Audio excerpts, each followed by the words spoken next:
अपनी कमी को एक्सेप्ट करने वाला छोटा नहीं होता, वो और महान बन जाता है। बट हम देख रहे हैं कि जो पॉश कॉलोनी है उसमें भी अब बड़े बड़े कचरे के टीले बनते जा रहे हैं, तो आपकी इस पे क्या है?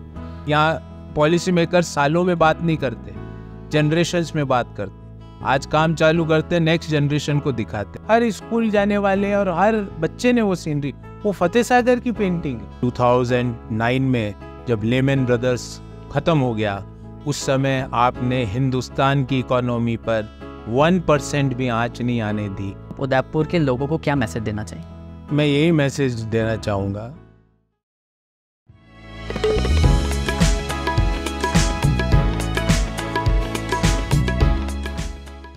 नमस्ते गौरव सर। नमस्कार, स्वागत है आपका हमारे इस पॉडकास्ट में। Thank you. कैसे हैं आप? I am good. और हमने देखा है कि आपके पास इतनी सारी डिग्रीज है, आपने इतने सारे जगह आप लेक्चर्स देने जाते हो, आप आईएम्स में विजिटिंग फैकल्टी हो, तो ये सब चीज़ें कैसे स्टार्ट हुई? हर व्यक्ति का एक एम्बिशन होता है जीवन में। मेरा बचपन से एम्बिशन था कि मैं इकोनॉमिक्स या फाइनेंस के अंदर घुसूं। तो मैं एक छोटे शहर से मैंने स्कूलिंग करी, पाली से, और उसके बाद मैंने चार्टर्ड अकाउंटेंसी, कंपनी सेक्रेटरी करी। तो मुझे कुछ अपॉर्चुनिटीज़ रिजर्व बैंक में मिली। वहाँ करने के बाद मुझे लगा कि मैं रिसर्च में ठीक हूँ। अच्छा। I wrote couple of research papers at that time, and that both the papers got published in a peer-reviewed journals.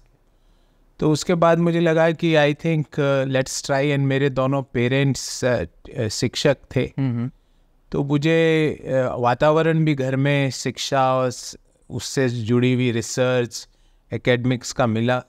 तो फिर मेरी इच्छा हुई कि मैं देश के प्रतिष्ठित संस्थाओं में पढ़ाऊँ। मैंने लगभग सारी IIMs में पढ़ाया। मैंने XLRI में लंबे समय तक, 20 साल से ज़्यादा समय तक वहाँ पढ़ाया। कई नए कोर्सेज फ्लोट किए। सो teaching is something which I can say that from beginning when I was child, I used to see my parents preparing for lectures. तो जब से मुझे भी लगा कि मैं भी बड़ा होके क्लास की तैयारी करूँ। मेरे फादर्स हमें कि सुबह 8:30 बजे क्लास हुआ करती थी और वो 6 बजे उठ के अपने लेक्चर्स के नोट्स बनाते थे हमेशा। तो वो मुझे एक प्रेरणा मिलती थी। मेरी मदर इंग्लिश की प्रोफेसर थी, तो वो अपने नोट्स बनाती थी। फिर वातावरण घर में एकेडमिक डिस्कशन का होता था। मतलब we used to discuss about Shakespeare और इंडियन इकोनॉमी, और ऐसा एक वातावरण होता था। और मेरी मम्मी इंग्लिश के साथ साथ हिंदी लिटरेचर में भी अच्छी पारंगत थी, तो हमें हिंदी के श्रुति लेख और हमेशा बचपन में कराती थी। तो ये मेरा मतलब it is not by it is by design, it is not by coincidence कि मैं प्रोफेसर बना। मैं बनना चाहता था और मैंने बहुत एंजॉय किया। इंडिया का मुझे लगता है one of the youngest professor बना होगा। मैं फुल प्रोफेसर बन गया था 32 साल की उम्र में। तो इस बात का मुझे गर्व है कि असिस्टेंट, एसोसिएट, प्रॉफ की जर्नी मैंने कंप्लीट करी। CA इंस्टीट्यूट का डायरेक्टर बना। 2 साल तक, लगभग 2 साल के आसपास मैंने CA इंस्टीट्यूट को हेड किया। उसके बाद कई कंपनियों के बोर्ड में इंडिपेंडेंट डायरेक्टर रहा। कई बड़े विश्वविद्यालय, जिसमें बनारस हिंदू विश्वविद्यालय है, वहाँ पे राष्ट्रपति, क्योंकि वहाँ के जो चांसलर होते हैं वो भारत के राष्ट्रपति होते हैं, तो वहाँ राष्ट्रपति जी का नॉमिनी रहा। लगभग 20 से ज़्यादा भारत सरकार, झारखंड सरकार, राजस्थान सरकार की टेक्निकल कमिटीज़, रिजर्व बैंक की टेक्निकल कमिटीज़ में या तो मेंबर रहा या चेयरमैन रहा। रिसेंटली मैंने 2017 में भारत की गोल्ड पॉलिसी लिखी, Indian gold policy. I was the major contributor in that. तो ministry of environment for and climate change, forest and climate change, government of India का एनवायरनमेंट क्लियरेंस की एक कमेटी होती है, जिसमें infrastructure, coastal regulatory zones, special economic zones, उनकी clearance देती है, उसमें मेंबर रहा। तो with my effort, with the hard work of my parents, with the teachings of my professors from LKG to PhD. It is their contribution what I am today. आप इतने सारे, जैसा कि आपने बताया कि आपने इतनी सारी डिग्रीज ली है, आप इतने जगह एजुकेशनल उसमें इंस्टीट्यूट से पढ़ाते थे, तो ये पॉलिटिक्स में आप कैसे आते हैं? ये भी मैं आपको बोल रहा हूँ कि कोई कोइंसिडेंस नहीं है. मैं मतलब हमेशा अपने बच्चों को, अपने जो स्टूडेंट्स हैं उनको प्लेसमेंट के बाद संबोधित करता हूँ और उनको हमेशा कहता हूँ कि do what you want to do, don't run after the heavy packages. बड़े बड़े पैकेजेस के पीछे मत भागो. जिस इंडस्ट्री में, जिस सेक्टर में तुम वास्तव में काम करना चाहते हो उसमें करो. तो कोई एक बार 2017 में मेरे को एक स्टूडेंट ने पूछ लिया कि क्या आप जो काम करना चाहते थे वो कर रहे हो? तो then that gave me a thought, food for thought जिसको हम अंग्रेजी में कहते हैं, कि भाई क्या मैं जिस काम को करना चाहता था वो कर रहा हूँ. तो मेरे को लगा कि मेरे पास पॉवर्टी एलिवेशन के, गरीबी उन्मूलन के, न्यूट्रिशन के, शहरों के विकास के, सिटी डेवलपमेंट के, अर्बनाइजेशन के बहुत सारे थॉट्स हैं. वो मैं अलग अलग सरकारों को लिख के देता था एज ए कंसल्टेंट. जैसे झारखंड की सरकार की मैंने टूरिज़्म पॉलिसी बनाई, तो कई सरकारों का मैंने बड़े बड़े पॉलिसीज़ बनाए. तो मुझे लगा कि ये पॉलिसीज़ तो अच्छी बात है, जो मेरा काम था मैंने बनाया, उसके लिए मैंने पैसे भी लिए, कोई फ्री में काम नहीं किया. पर मुझे लगा कि जो मेरे थॉट्स है, अगर डेमोक्रेटिक प्रोसेस में उन थॉट्स को अप्लाई करना है, तो जब तक आप राजनीति में नहीं होंगे तो उन थॉट्स को अप्लाई नहीं कर सकते. और दूसरा, मैं हमेशा कहता था कि हमारी एक फितरत होती पढ़े लिखे लोगों की, कि शाम को खाना खाते हुए टीवी देखते हैं और सारे पॉलिटिशियंस को गाली बोलते जाते हैं और खाना खाते जाते हैं. जब तक वो खाना, आज उपवास है तो शायद गाली ना बोले, पर जब तक वो खाना है प्लेट में वो बोलते जाते हैं. तो मुझे लगा कि let us do something, let us make, जो मेरे आइडियाज़ हैं सोशल चेंज के, वो आइडियाज़ सोशल चेंज के जब भी पूरे हो सकते हैं जब मैं खुद सिस्टम में हूँ. राइट. वरना मैं लिख के देता रहूँगा. कई बार एक्सेप्ट हो जाते हैं आइडियाज़, कई बार नहीं होते हैं. पर आपको वास्तव में 100% आइडियाज़ इम्प्लीमेंट करने हैं तो you should be part of the policy making. और पॉलिसी मेकिंग लोकतंत्र में, लोकतंत्र से चुने हुए लोगों के पास उसका अधिकार होता है पॉलिसी मेकिंग. तो that is how that prompted me. एक और घटना हुई थी उस दौरान. हजारीबाग से सांसद थे जो हार्वर्ड से पढ़े लिखे थे. वो लिंचर्स को माला पहना रहे थे. उनकी फ़ोटो आई 2017 में. मेरे को बड़ा उससे अफसोस हुआ कि हम किस समाज की ओर मुड़ रहे हैं. जो उन लोगों ने पीट कर दूसरे व्यक्ति की हत्या कर दी, उसको आप माल्यार्पण कर रहे हो. उस समय अगर मैं एज ए इंडियन चुप रहता या एज ए राष्ट्रभक्त चुप रहता, तो मुझे लगता है कि मैं नौकरी तो कर रहा था, अपने परिवार के प्रति अपने कर्तव्यों का तो पूरा कर रहा था, पर जो देश के प्रति मेरे कर्तव्य है वो मैं पूरा नहीं कर रहा था अगर मैं उस समय खामोश बैठा रहता. तो कई बार बड़े स्टेप्स, कई प्रेरणा स्रोत है. अब मैं उसकी बहुत लंबा उत्तर है. आप सुभाष चंद्र बोस अगर सिविल सर्विस में सेलेक्ट हुए, कंटिन्यू रहते तो बहुत बड़े अधिकारी बनते. पंडित नेहरू से बड़ा वकील नहीं था उस जमाने में. उन्होंने भी सारा कुछ बंद करके, महात्मा गांधी राष्ट्रपिता, वो बैरिस्ट्री की पढ़ाई करके और एक धोती और उगाड़े बदन से निकल रहे, तो क्या उनको तकलीफ नहीं हो रही होगी? शहीद आजम भगत सिंह एक अल्प आयु में फांसी के फंदे पर चढ़ गए, तो क्या उनको तकलीफ नहीं हो रही होगी?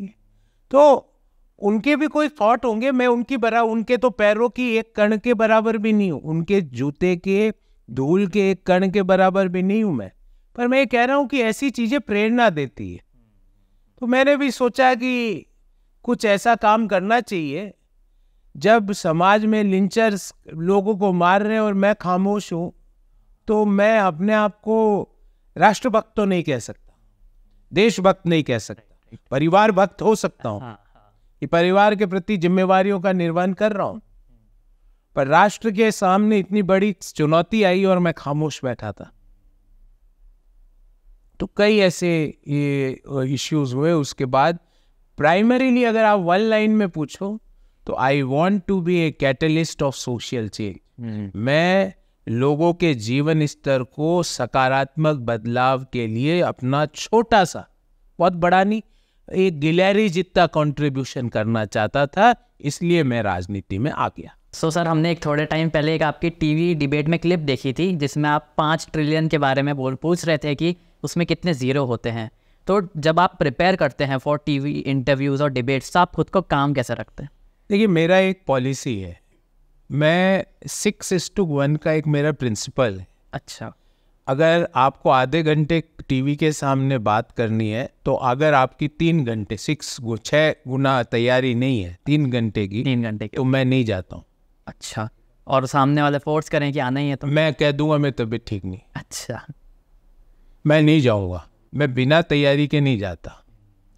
तो ये मेरा एक रूल है जो मैंने हमेशा अपनाया है कि अगर आपकी आधा घंटे की डिबेट है तो 3 घंटे और 1 घंटे की वार्ता करनी है, और अगर आपके पास 6 घंटे प्रिपरेशन के नहीं है तो आप ना जाए। क्योंकि जब आप टीवी पे जाते हैं तो आप इंडिविजुअल आइडेंटिटी को रिप्रेजेंट नहीं कर रहे हैं, ये ध्यान रहिए। मैं वहाँ पे प्रोफेसर गौरव वल्लभ के रूप में नहीं जा रहा हूँ, मैं professor Gaurav Vallabh who happens to be the national spokesperson of Indian National Congress, मैं उस हैसियत से वहाँ जाता हूँ। दूसरा, मेरा एक बिल्कुल एक रिटर्न एक स्टेटमेंट है जो मैं हमेशा बोलता हूँ, टीवी डिबेट हार और जीत के लिए नहीं बनी है। आप किसी को डायलॉग बोल दो, शेरो शायरी कर दो, कोई स्टेटमेंट दे दो और तालियां पिट जाए, टीवी डिबेट्स इसके लिए नहीं है। टीवी डिबेट्स आप देश के सामने अपना आइडियोलॉजी को बताने जा रहे हो। मैं कभी भी टीवी डिबेट में हार और जीत के लिए नहीं जाता हूँ, मेरे दिमाग में ही नहीं है। मैं टीवी डिबेट में मैं क्या सोचता हूँ उस विषय पे और मेरी पार्टी क्या सोचती है उस विषय पे, उन चीज़ों को किस तरह रेखांकित किया जाए देश के सामने, उन चीज़ों को कैसे रखा जाए देश के सामने, उसके लिए जाता हूँ। और चौथी बात, मेरे को एक अच्छी चीज़ मेरे टीचर ने कक्षा 6 में बताई थी, जो मैं हमेशा उस स्टेटमेंट को याद रखता हूँ, ऊंची आवाज़, गाली गलौज, मारपीट, ये कायरों की निशानी है। राइट। उन्होंने मुझे ये सिखाया था कि जब व्यक्ति के पास आर्ग्यूमेंट खत्म हो जाते हैं तो वो ऊंची आवाज़ करता है, गाली गलौज करता है, मारपीट करता है। जब आपके पास आर्ग्यूमेंट है तो उसको ऊंची आवाज़ में बोलने की ज़रूरत नहीं।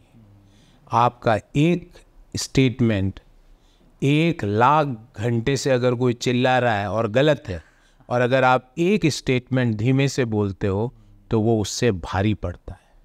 ये मेरे टीचर ने मुझे 6ठी क्लास में सिखाया था। तो उसके बाद मैंने अपनी टोन बहुत नीचे कर दी। मारपीट तो उस समय भी मेरे बस का था नहीं, ना मैं आज सोचता हूँ। गाली गलौज की वोकेबलरी मेरी थी नहीं, ना आज है, ना पहले थी, ना कभी होगी। और चौथी चीज़ मैं 5वीं चीज़ सबको बोलता हूँ कि टीवी डिबेट पे जब बात करो तो ये मान के बात करो कि आपके टीचर्स, आपके माता पिता और आपके बच्चे ये देख रहे हैं। तो मैं ये मानता हूँ कि टीवी डिबेट के तुरंत बाद मेरे को गेट पर मेरे मम्मी पापा, मेरे टीचर्स और मेरे बच्चे मिलेंगे। क्या मैं उनकी आंखों में आंखें डाल के कुछ बोल पाऊँगा? अगर नहीं तो मैं वैसा वक्तव्य नहीं देता हूँ। मैं हार जीत के लिए डिबेट्स नहीं करता हूँ।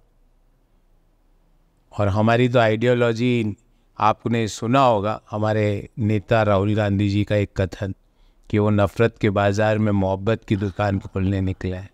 तो मोहब्बत की दुकान वाले हैं, हंसते हैं, कोई गाली भी बोलता है तो सुन लेते हैं, क्योंकि अब गाली का जवाब गाली महात्मा गांधी ने तो सिखाया नहीं है। सुनते हैं, छोड़ देते हैं, ये सोचते हैं कि भैया ये कितना इसका दिमाग खराब हो गया, भगवान इसका दिमाग को शुद्ध करे और ईश्वर इसको इस फ्रस्ट्रेशन से बाहर निकाले। बाकी गाली तो वही वो लोग बोलते हैं ऊंची आवाज तो वही करते के हैं। पास खत्म हो जाते हैं आर्ग्यूमेंट, राइट। जैसे ही आदमी गाली और ऊंची आवाज में बोलता है, हाँ मतलब मेरी मुस्कुराहट और तेज हो जाती है। मुझे लगता है तर्क खत्म। और ऊंची बोलता है तो मुझे लगता है तर्क खत्म। और उसकी दुविधा पर मुझे हंसी आती है कि इसके पास नहीं है बेचारे के पास, तो क्या करे, कैसे अपनी बात को। तो अभी हम काफ़ी सारे हमने पोस्टर्स वगैरह देखे हैं आपके, आपनो उदयपुर आपनो गौरव, तो आपने ये कैसे सोचा कि हम उदयपुर से इस बार एमएलए के लिए खड़े हों? ये गलत, आपनो उदयपुर आपनो गौरव नहीं है, आपको नहीं लगता? आपका उदयपुर हमारा गर्व है। तो बस इसमें क्या, हमारा उदयपुर, हमारी तो किस नसीब अच्छा है जो उदयपुर में जो रहता है, मैं उसको कहता हूँ उसका नसीब अच्छा है कि वो यहाँ बैठा है। क्या ये गर्व की बात नहीं? बिल्कुल, बहुत। रही बात आपके डायरेक्ट सवाल का उत्तर, देखिए मैं पार्टी का डिसिप्लिन्ड आदमी हूँ। मुझे पार्टी ने एक बार बोला कि आप जाओ 16 दिन के प्रिपरेशन में मुख्यमंत्री के खिलाफ चुनाव लड़ो झारखंड में, जो पिछले 7-8 बार से एमएलए हैं और सिटिंग मुख्यमंत्री थे, उनके खिलाफ मैंने चुनाव लड़ा, वो भी हारे हम भी हारे, एक ट्रायंगुलर फाइट में निर्दलीय जीत गया। तो मैं पार्टी का डिसिप्लिन्ड आदमी हूँ। और रही बात उदयपुर ही क्यों, क्योंकि हमारा उदयपुर हमारा गर्व है। मेरे 20 साल से यहाँ पर घर है। अच्छा। जब मैं पाली से सीए कर रहा था तो मेरे फादर को, ये तो डेस्टिनी, उनको नहीं पता था कि मैं इतना आगे और पढ़ूंगा। उन्होंने सच सोचा सीए बन के मैं यहाँ पे सेटल कर दूंगा। मेरे फादर की ये परिकल्पना थी, हर फादर की होती है, अपने बच्चे के लिए वो कुछ ना कुछ सोचता है। तो उस समय उन्होंने मेरे लिए घर यहाँ पे खरीद के रखा कि मैं यहाँ पर सेटल हो जाऊँगा, एक प्रैक्टिसिंग चार्टर्ड अकाउंटेंट बन जाऊँगा। उसके बाद 2011-12 में मैंने भी एक घर खरीदा। अच्छा। तो मेरी पत्नी की स्कूलिंग और इंजीनियरिंग यहाँ से उसने करी, और वो भी प्रोफेसर हैं। तो मेरा father in law mother in law यहीं रहते हैं। अच्छा। मेरे कम से कम 200-300 रिश्तेदारों के घर यहाँ हैं, 50-100 दोस्तों के घर यहाँ हैं। तो अपना आपनो उदयपुर आपनो गौरव, हाँ, अच्छा नहीं लगा आपको? बहुत अच्छा लगा। बिल्कुल, और है हमारे लिए गर्व की बात है कि उदयपुर एक गर्व देने वाली सिटी है। जो भी यहाँ रहता है उसको प्राउड महसूस होता है। और मैं हमेशा कहता हूँ, आप दिन भर कितने भी थके हुए हो, 5 मिनट आप फतेह सागर की पाल पे बैठ जाओ। 5 मिनट मीन्स 300 सेकंड बैठना, 300 सेकंड, मतलब उससे ज़्यादा ऑक्सीजन का चैम्बर आपको दुनिया में कहीं नहीं मिलेगा। मतलब आपके भले फेफड़े कितने भी खराब हो, 5 मिनट में वो मतलब रिकवर हो जाएंगे। आपको अच्छा नहीं लगता कि वहाँ, मैं आपको हमेशा कहता हूँ, बचपन में कहीं ना कहीं हम सब ने एक सीनरी बनाई है। याद है आपको? राइट, पहाड़ होता है, फिर एक पानी हरे ब्लू कलर में हम पानी बनाते थे, फिर पहाड़ के ऊपर वी शेप कर देते थे, चिड़िया हो जाती थी। बनाई ना आपने? मैंने भी बनाई। हर स्कूल जाने वाले और हर बच्चे ने वो सीनरी, वो फतेह सागर की पेंटिंग है। जो परिकल्पना दुनिया का हर बच्चा करता है वो फतेह सागर था।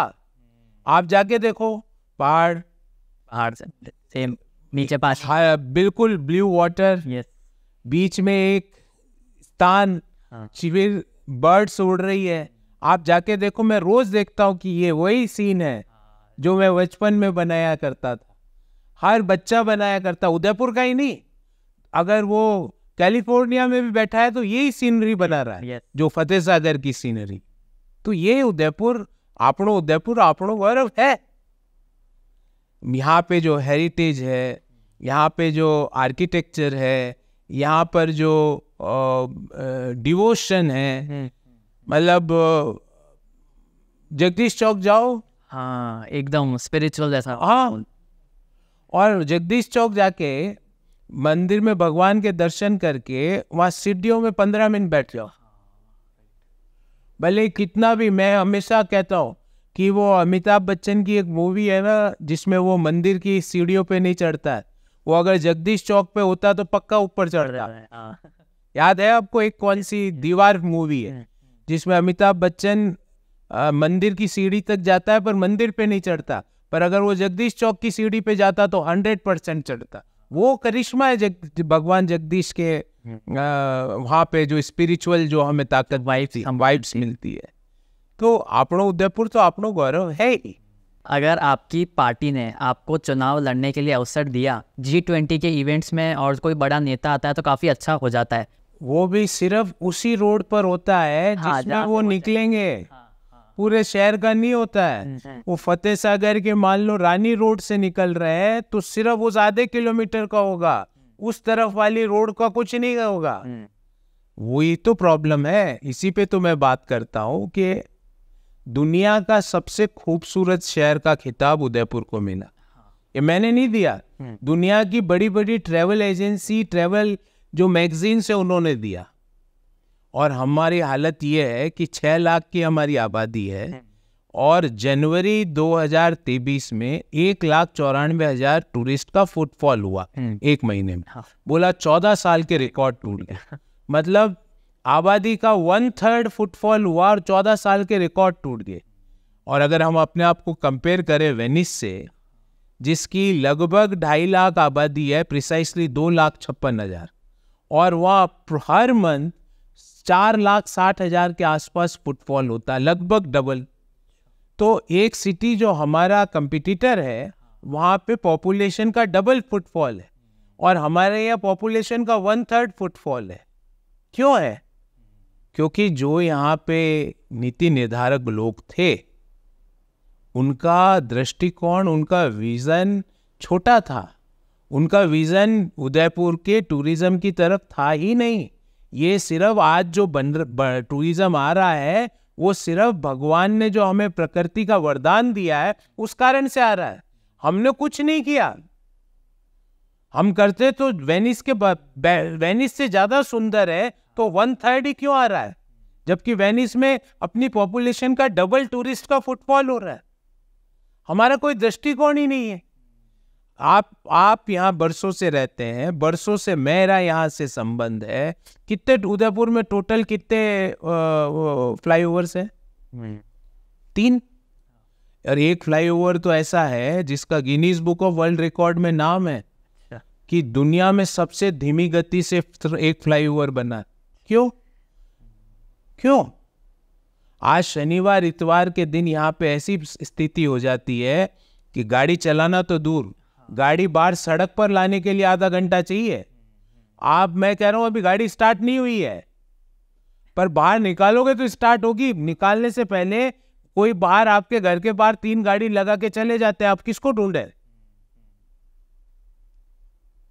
तो ये सब स्थितियां क्यों बनी कि आज सुखाड़िया सर्किल से अगर शनिवार की शाम को मुझे हिरनमगरी जाना है तो ऐसी फीलिंग आती है मेरे को कि मैं गुड़गांव से दिल्ली जा रहा हूँ, मेट्रो सिटी जैसे, या मैं अंधेरी से फोर्ट जा रहा हूँ बॉम्बे में। मैं फीलिंग मेरे को ये मेट्रो की देते हैं। ये सब क्यों हुआ? जबकि अभी 1/3 टूरिस्ट आ रहे हैं पॉपुलेशन के, दूसरे शहरों में डबल टूरिस्ट आ रहे हैं। क्यों? क्योंकि आपका विजन ही नहीं था। क्या हम जो सिटी के जो इम्पोर्टेंट सेक्टर्स है, टूरिस्ट सेक्टर्स है, क्या वहाँ हम उसके बीच में मोनोरेल नहीं चला सकते? मेट्रो जितना तो जरूरत नहीं है आज के समय, पर मोनोरेल्स तो चल ही सकती है। कि क्या हम सुखाड़िया सर्किल से लेके जगदीश चौक तक मोनोरेल नहीं चल सकती? या जगदीश चौक से हिरनमगरी तक मोनोरेल नहीं चल सकती? जब तक आप ये इंफ्रास्ट्रक्चर डेवलप नहीं करोगे, टूरिस्ट आएगा कैसे? इंटरनेशनली एक्लेम्ड डेस्टिनेशन है, पर क्या हम इंटरनेशनल डेस्टिनेशन से कनेक्टेड है? अभी मैं मान लो कैलिफोर्निया में रहता हूं, तो क्या मैं उदयपुर डायरेक्ट फ्लाइट से आ सकता हूं? पहले मैं आऊंगा कैलिफोर्निया से दिल्ली, दिल्ली से लूंगा उदयपुर, या कैलिफोर्निया से मुंबई, मुंबई से उदयपुर। तो क्यों हमारे नीति निर्धारक ने ये नहीं सोचा कि भाई दुबई और सिंगापुर से डायरेक्ट फ्लाइट कनेक्टिविटी दे? अभी मैं मान लो बॉम्बे रहता हूँ और मैं अपने परिवार के साथ उदयपुर घूमने आना चाहता हूँ और फ्लाइट अफोर्ड नहीं कर सकता, तो मेरे पास डायरेक्ट ट्रेन क्यों नहीं है? अभी जो ट्रेन भी चालू हुई वो भी वीकली और घुमा के जाती है कहीं से। आज तक डायरेक्ट ट्रेन चालू नहीं कर रहे क्योंकि नीति निर्धारक का विजन ही नहीं है, जो नीति बनाने वाला उसकी सोच ही नहीं है। आज मुझे बैंगलोर या हैदराबाद ट्रेन से उदयपुर से जाना है, क्या मेरे पास है रूट? तो जब तक आप कनेक्टिविटी नहीं दोगे, जब तक आप इंफ्रास्ट्रक्चर नहीं दोगे, जब तक आप टूरिस्ट फ्रेंडली एनवायरनमेंट के लिए शहर के जो नीति निर्धारक है वो काम नहीं करेंगे, जब तक ये स्थिति नहीं हो कि दुनिया का सबसे सुंदर शहर, दुनिया का सबसे सुंदर शहर हमारा उदयपुर, और सफाई में इंडिया में 122 बार है। एक तरफ तो नंबर 1 इन ब्यूटी, दूसरी तरफ 122nd रैंक इन द स्वच्छता रैंकिंग इन इंडिया। एज उदयपुराइट मैं इस डाटा को रिजेक्ट करता हूं।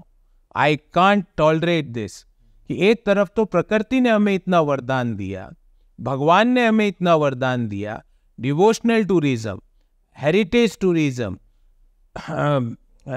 एडवेंचर टूरिज्म, नेचुरल टूरिज्म, कौन सा टूरिज्म ऐसा है जो यहाँ नहीं है? पर फिर भी हम अनएक्सप्लोर्ड करके बैठे हैं उसको, और 1/3 आते हैं उसमें हम चौक हो जाते हैं। और 1/3 में से भी बहुत बड़ी तादाद तो एक पड़ोसी राज्य से आती है और एक उनकी पॉलिसी के कारण आती है। वो पॉलिसी जिस दिन चेंज हो गई फुटफॉल फिर कम होगा, और वो पॉलिसी हर उदयपुर वाले को पता है कि वो क्या पॉलिसी के कारण उस राज्य के लोग ज्यादा आते हैं। Right, we know that thing. तो हमें एक सस्टेनेबल टूरिज्म पॉलिसी बनानी है। हमें ऐसा हमारे उदयपुर को ऐसा शहर बनाना है कि जहाँ पर टूरिस्ट फुटफॉल हो, डायरेक्ट कनेक्टिविटी के द्वारा हो, और ध्यान रहे, मैं बार बार बोलता हूँ, फुटफॉल तो बढ़ाना है पर not on the cost of the quality of the life of the local people. हमारी जिंदगी की कॉस्ट पर, हमारी क्वालिटी ऑफ लाइफ की कॉस्ट पे हमें फुटफॉल नहीं बढ़ाना है। तो इसके लिए इंफ्रास्ट्रक्चर चाहिए, हमें पार्किंग्स चाहिए, हमें न्यू मोड्स ऑफ ट्रांसपोर्टेशन चाहिए, भले ही वो मोनोरेल्स हो, भले ही वो व्हीकल फ्री जोन्स हो। हमें ई साइकिल्स को बढ़ावा देना, हमें कुछ क्षेत्रों में सिर्फ ई साइकिल्स चाहिए, हमें नहीं चाहिए गाड़ियां वहाँ पे। हम नहीं चाहते कि वहाँ का जलवायु डिस्टर्ब हो किसी भी तरह से, हॉर्न से भी नहीं हो, धुएं से भी नहीं हो, आवाज से भी नहीं हो, पर कोई सोच वाला तो व्यक्ति चाहिए। अब पिछले कुछ समय से 15 साल 20 साल से जो लोग हैं उनकी सोच ये है कि मेन चौराहे पर जहाँ पे पुलिस के जो ट्रैफिक पुलिस का कैबिन होना चाहिए वहाँ पे उन्होंने शौचालय बना दिया और उद्घाटन भी करके आए, उद्घाटन भी किया। आपको लगेगा ये ट्रैफिक पुलिस का कैबिन है, पर वो ट्रैफिक पुलिस का कैबिन नहीं, वो शौचालय है। अब जिनकी सोच ही इस तरह की हो तो अब क्या कर सकते हैं?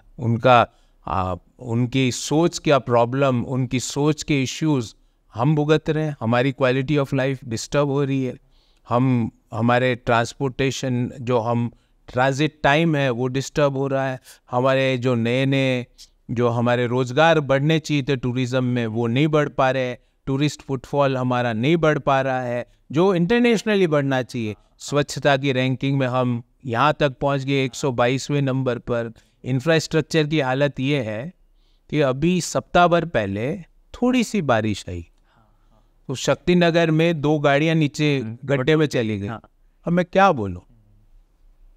बस इस पे यही कहूंगा, एज ए उदयपुराइट इससे मुझे शर्म आती है, बस, नथिंग मोर देन दिस।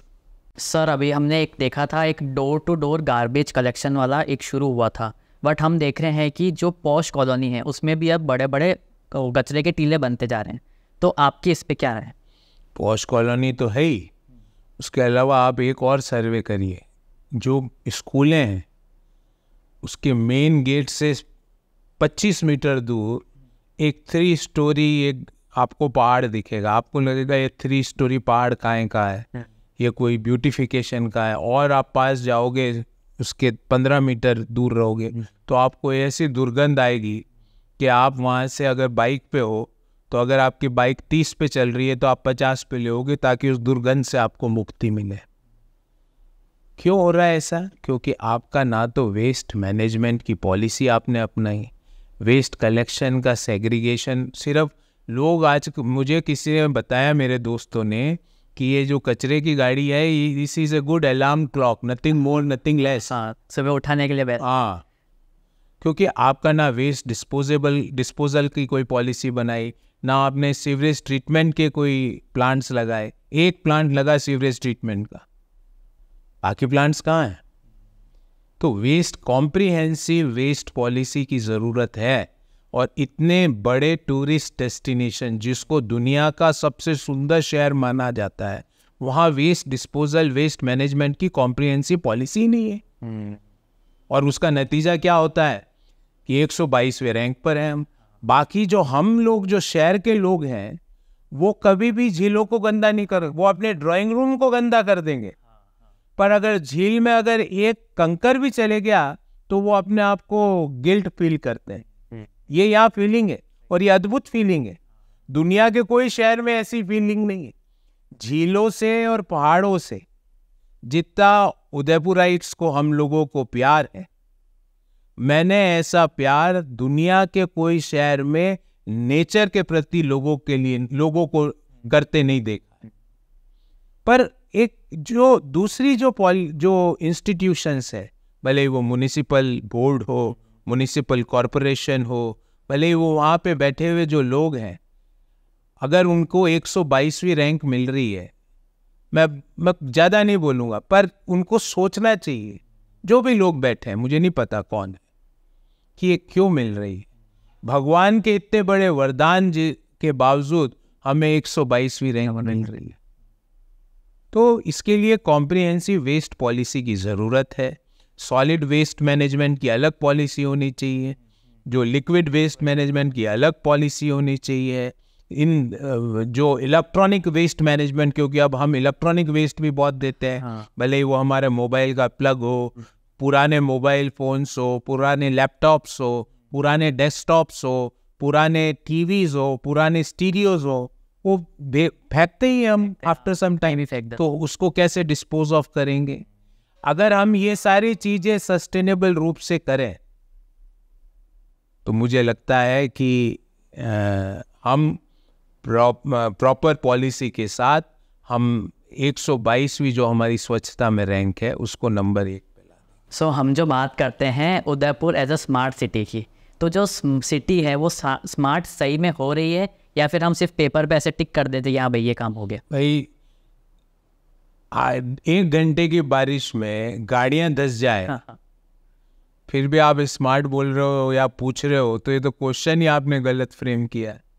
हाँ, जो लोग, जो पॉलिसी मेकर्स हैं, उनका चेहरा और उनका ड्रेसिंग जरूर स्मार्ट हो रहा है, पर शहर की रोडें, शहर का वेस्ट डिस्पोजल और वेस्ट मैनेजमेंट, शहर का ट्रैफिक, हमारे शहर की और जो व्यवस्थाएं हैं, भले ही वो शौचालय की व्यवस्थाएं हो, भले ही वो डस्टबिन्स की अवेलेबिलिटी हो, वो तो स्मार्ट बिल्कुल नहीं। और मैं आपसे पूछता हूँ, एक बड़ा इंटरेस्टिंग फैक्ट आपको बता रहा हूँ।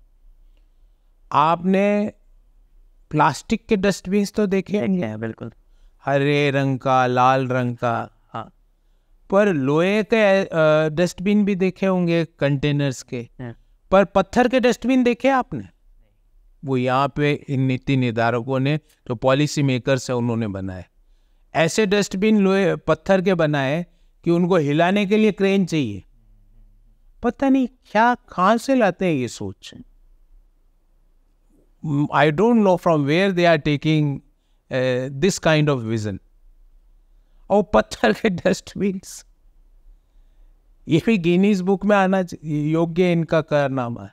एक तो कारनामा बताया मैंने आपको, slowest flyover in the world, जो सबसे स्लो गति से बना, 2 जनरेशन्स ने देखा उसको, 1 जनरेशन में पूरा नहीं हो। यहाँ पॉलिसी मेकर सालों में बात नहीं करते, जनरेशन्स में बात करते। आज काम चालू करते, नेक्स्ट जनरेशन को दिखाते हैं। और दूसरा पत्थर के डस्टबिन। तो ये जो सोच है, इनको अपनी सोच को बदलना होगा। हमें 122वीं रैंक को नंबर 1 पर लाना होगा। सबसे सुंदर शहर में सबसे ज़्यादा टूरिस्ट फुटफॉल को हमें इंश्योर करना पड़ेगा। ये हम डिज़र्व करते हैं। भगवान ने हमें वरदान दिया है, तो उस वरदान का हमें फ़ायदा उठाना पड़ेगा। और अगर हम ये कामयाब हो गए कि अपने पॉपुलेशन का डबल नहीं, इक्वल भी फुटफॉल चालू कर दिया, मैं आपको बोलता हूँ उदयपुर शहर पूरे राजस्थान को एम्प्लॉयमेंट देने की ताकत रखता है। शहर की बात नहीं कर रहा, पूरे स्टेट को एम्प्लॉयमेंट हम दे सकते हैं। इतनी टूरिज्म में ताकत है, पर ध्यान हो तो।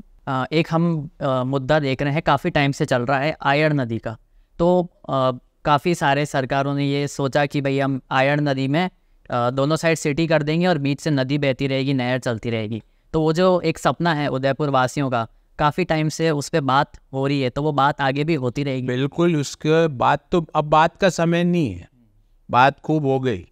अभी तक जो काम हो जाना चाहिए था वो नहीं हुआ है। तो Ayad beautification is one of the top most priority, वो होना चाहिए। वो आयड़ का सौंदर्यीकरण पे बहुत बोल लिया गया, बहुत भाषण हो गया, अखबारों में भी आ गया। अभी तक हम वहीं खड़े हैं जो आज के 25 साल पहले, 30 साल पहले खड़े थे। तो आयड़ का सौंदर्यीकरण पे ठोस नीति के साथ काम होना चाहिए। ये सारी चीज़ें, मैं कोई उदाहरण नहीं दे रहा आपको, पर आप ये बताइए, सुखाड़िया जी सीएम थे, उसके बाद से उदयपुर का कोई मेजर इंफ्रास्ट्रक्चर मुझे गिना दीजिए। चलिए, मैं चुप हूं। उनके बाद के, उनके स्वर्गवास होने के बाद से लेकर 2023 तक, पिछले 40 साल का एक मेजर इंफ्रास्ट्रक्चर शहर का मुझे गिनाइए, जो मेजर इंफ्रास्ट्रक्चर बना। और दूसरे शहरों में देखिए, जो हमारे, जिनको प्रकृति का वरदान नहीं था, पर आज मैं उनका नाम नहीं लेना चाहता आपके शो, पर आपके दर्शक सब समझ रहे हैं क्यों हुआ। क्योंकि वहाँ के जो नीति निर्धारक थे, जो पॉलिसी मेकर्स थे, उनका विजन था। उनका विजन धीमी गति से काम करने का विश्व रिकॉर्ड बनाना नहीं था, उनका विजन तेज गति से काम करने का विश्व रिकॉर्ड बनाने का था। तो हम, जिसको प्रकृति ने इतना वरदान दिया, शहरवासी जो प्रकृति की हर चीज के लिए इतने सस्टेनेबिलिटी पे, अगर शहर को प्राइज मिले, शहरवासियों के कमिटमेंट को, तो उदयपुर के हर व्यक्ति को प्राइज मिलेगा। जो सस्टेनेबिलिटी दिल से समझता है, उसको पढ़ाने की जरूरत नहीं। जो समझता है कि पानी क्या है, झील क्या है, पहाड़ क्या है, पहाड़ को कैसे यूज करना है, पानी को कैसे करना है, पशु क्या है, पक्षी क्या है।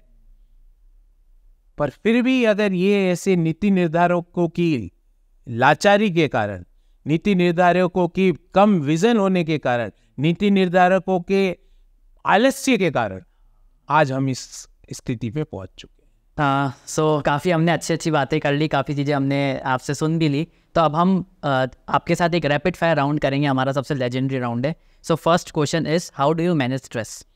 जब भी मैं बहुत ज़्यादा स्ट्रेस में होता हूँ, तो मेरी डॉटर को मैथ्स और साइंस और सोशल साइंस पढ़ाना चालू कर देता हूँ। अच्छा, मेरा स्ट्रेस खत्म हो जाता है। ओके, नेक्स्ट है, अगर आपके पास एक सुपर पावर हो तो वो क्या होगी और क्यों? नहीं, क्या होगी ये तो सुपर पावर देने वाले को पता होगा, पर मैं नहीं, बट आप ऐसे सोचो कि ये मेरे पास होगी जी, ऐसा। आज सुपर पावर हो तो मैं भारत को दुनिया का सबसे डेवलपिंग नेशन बनाना चाहूँगा। भारत को, इन देश को, मतलब ऐसी ग्रोथ मिले कि दुनिया के सारे देश हमारी तरफ आकर्षित हो। जीडीपी हो या लोगों की क्वालिटी ऑफ लाइफ हो और लोगों की हैप्पीनेस ऑफ लाइफ हो, वो दुनिया में नंबर 1 देश बने। मैं अगर सुपर पावर हो तो मैं उस सुपर पावर को यूज करूँगा। नेक्स्ट है, आपको क्या मोटिवेट करता है सुबह बेड छोड़ने के लिए? बेड छोड़ने के लिए ये मोटिवेट करता है मुझे कि आज एक नया दिन है, नए दिन को हम किस तरह, जो बॉटम ऑफ पिरामिड पे 10 लोग हैं, उनकी क्वालिटी ऑफ लाइफ में अगर 0.0000001% भी कंट्रीब्यूट हुआ तो मज़ा आएगा, दिन सफल हो जाएगा। तो ये मुझे मोटिवेट करता है। नेक्स्ट है, आपके काम का सबसे फेवरेट पार्ट क्या है? मेरे काम का सबसे फेवरेट पार्ट ये है कि मैं अच्छे अच्छे लोगों से मिलता हूँ, और उनसे मिलने से पहले, जैसा मैंने आपको बताया, मैं तैयारी करता हूँ। हाँ। तो उसमें मुझे बहुत लर्निंग मिल जाती है। नेक्स्ट है, name a person you consider to be a hero and why? Mahatma Gandhi, without fail. क्योंकि उन्होंने जो प्रिंसिपल्स दिए, भले ही वो अहिंसा का प्रिंसिपल हो, भले ही वो नॉन वायलेंस का जो बात हो, जो प्रिंसिपल्स उन्होंने दिए, उस प्रिंसिपल से आप दुनिया के कोई भी एटॉमिक और परमाणु बमों को भी हरा सकते हैं। वही मेरे को, he is the hero for me. बचपन में भी वही हीरो थे, आज भी वही हीरो है, और मैं कहता हूँ कि अगर 500 साल बाद अगर मेरा वापस पुनर्जन्म होगा तो भी हम मेरे हीरो तो महात्मा गांधी रहेंगे। नेक्स्ट है हमारा सबसे लेजेंडरी क्वेश्चन है, you have a dinner party with any 4 people around the world, whom will you invite? और वो जीवित होने चाहिए। जीवित होंगे तो मैं मतलब I am a great fan of Bill Gates, उनको मैं ज़रूर बुलाऊंगा, और उनसे मैं ये मेरा सवाल भी ये पूछूंगा कि है आपने जो ये वेल्थ क्रिएट करी अपने लिए, अपने कंपनी के लिए, ये वेल्थ क्रिएट में क्या क्या इश्यूज आए, and how you overcome that particular thing. दूसरा, मैं इनवाइट करूँगा रोजर फेडरर को। मैं उसका डाई हार्ड फ़ैन हूँ, और मैं फ़ैन हूँ क्योंकि उसका एटीट्यूड है। मतलब बिगेस्ट विंबलडन ट्रॉफी वो लिफ्ट करने जा रहा है, and he is not throwing the rackets and not throwing the balls और not getting the T shirt out and throwing it in the public. He doesn't make, मतलब वो उस cup को ऐसे लिफ्ट करता है जैसे कॉफ़ी का कप लिफ्ट कर रहा है। तो दैट शोज कि वो कितनी प्रैक्टिस करके आया। उसको पता था ये कप तो मेरा ही है, ही वॉज अवेयर कि ये कप मैं ही लेके जाऊंगा। तीसरा, मैं महेंद्र सिंह धोनी का भी बहुत ज़बरदस्त फ़ैन हूँ, मैं मिला हुआ भी हूँ, पर मैं फिर भी डिनर पे उनको इनवाइट करूँगा। और मैं अपने आप को कूल मानता हूँ, पर महेंद्र सिंह धोनी से कम।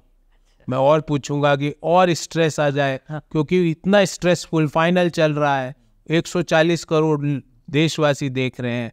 अगर मैच हार गए तो देशवासी क्या हाल करते हैं ये भी पता है, गालियाँ और सब कुछ होगा। उस समय एकदम मुस्कुराते हुए रहना, कूलनेस से रहना। मैं तीसरा, I am the great fan of Mahendra Singh Dhoni. और चौथा, मैं डॉक्टर मनमोहन सिंह को इनवाइट करूँगा कि, और उनसे ये पूछूंगा कि 2009 में जब लेमन ब्रदर्स ख़त्म हो गया, उस समय आपने हिंदुस्तान की इकोनॉमी पर 1% भी आँच नहीं आने दी, ऐसा कैसे किया आपने? और ये भी पूछूंगा कि आपके लिए लोग इतने अपशब्द बोलते हैं पर आप कभी रिएक्ट नहीं करते, क्या आपको रिएक्ट करने का कभी मन में आता है? तो ये मेरे इन 4 लोगों को मैं डिनर पे इनवाइट करूँगा। सो हम देखते हैं ज़्यादातर टीवी डिबेट्स में जो कांग्रेस है, इंडियन नेशनल कांग्रेस, उनके पास कोई प्रोमिनेंट स्पोक्स पर्सन नहीं है। क्यों प्रोफेसर गौरव वल्लभ आपको नहीं दिखा? गौरव वल्लभ हैं, बट हम देखते हैं कि बीजेपी के पास काफ़ी सारे लोग हैं, तो इसका क्या ऐसी बात नहीं, हमारी पार्टी में कई प्रोमिनेंट लोग हैं, और जिस तरह से वो संघर्ष करके बात करते हैं, क्योंकि उन्हें एक आदमी को जवाब नहीं देना, उनको एंकर जो कि बीजेपी का सुपर स्पोक्समैन बना हुआ उसको भी जवाब देना है। एक और छुपा हुआ बीजेपी का स्पोक्समैन बैठा रहता है जिसका नाम होता है एक्सपर्ट, वो छुपा हुआ स्पोक्स पर्सन बैठा, उसको भी जवाब देना है। फिर भी हमारे पार्टी के स्पोक्स पर्सन जवाब देते हैं, अच्छे से जवाब देते हैं, मोस्ट ऑफ देम। तो ऐसी बात नहीं है, I don't agree with your question. अभी जैसे हम पॉडकास्ट कर रहे हैं, तो हमारे पॉडकास्ट के थ्रू आप क्या 3 क्वेश्चंस देना चाहोगे अपोजिशन को? अपोजिशन को ये कहूँगा कि झूठ कम बोले, कोशिश करिए। महात्मा गांधी ने कहा था सत्य में ही ताकत है। दूसरा, अपनी कमियों को एक्सेप्ट करिए, अपनी कमी को एक्सेप्ट करने वाला छोटा नहीं होता, वो और महान बन जाता है। अगर आपने नोटबंदी गलत की तो पब्लिक में आके माफ़ी मांगी और कही आई एम सॉरी, हमने एक गलत पॉलिसी कर दी। आपने बिना तैयारी के जीएसटी लागू की तो पब्लिक में आप आके माफ़ी मांगिए। बिना तैयारी के, बिना सोचे समझे तालाबंदी की, लॉकडाउन, तो उसके लिए माफ़ी मांगी। वो हो जाती है गलती। तो मैं एक तो कहूँगा नंबर 1 तो कि झूठ कम बोलो, हो सके तो 100% सच बोलो। हमारे देश में सच बोलने वाले के साथ ज़्यादा लोग रहते हैं। दूसरा, गलती हो जाए तो एक्सेप्ट करो। और तीसरा, हमें रिलीजियस लाइंस पे मत बांटो। हम एक थे, एक हैं और एक रहेंगे। हमारे यहाँ अनेकों रिलीजन के लोग रहते हैं, पहले भी रहते थे, आज से 500 साल पहले भी रहते थे, आज भी रहते हैं, आगे भी रहेंगे। हम सब मिलके, हम सब के बाप दादाओं ने इस देश के लिए कुर्बानी दी है। किसी एक रिलीजन के लोगों ने नहीं दी, हम सब के लोगों ने दी है। इसलिए हम सब लोग मिलकर ही भारत को आगे ले जा सकते हैं। हमें रिलीजियस लाइंस पे मत बांटिए।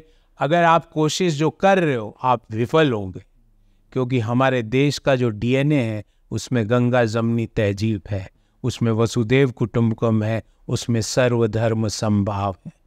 So thank you Gaurav ji, आपसे मिलके बहुत अच्छा लगा, आपके साथ बैठकर बहुत अच्छा लगा। So before wrapping up the show, मैं चाहूँगा कि आप उदयपुर के लोगों को क्या मैसेज देना चाहिए? मैं यही मैसेज देना चाहूँगा कि प्रकृति ने हमें बहुत कुछ दिया है, अब हमें उसको अपनी आने वाली पीढ़ियों को बिल्कुल एज इट इज़ देना है।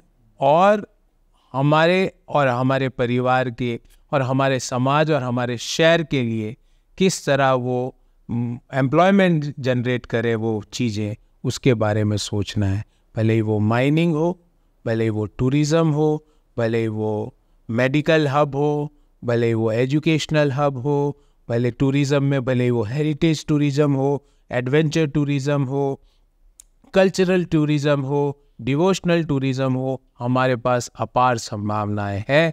हम पूरे राजस्थान को एक दिशा और पूरे प्रदेश को एक गाइडिंग फोर्स बन सकते हैं, इतना भगवान ने हमें वरदान दिया है।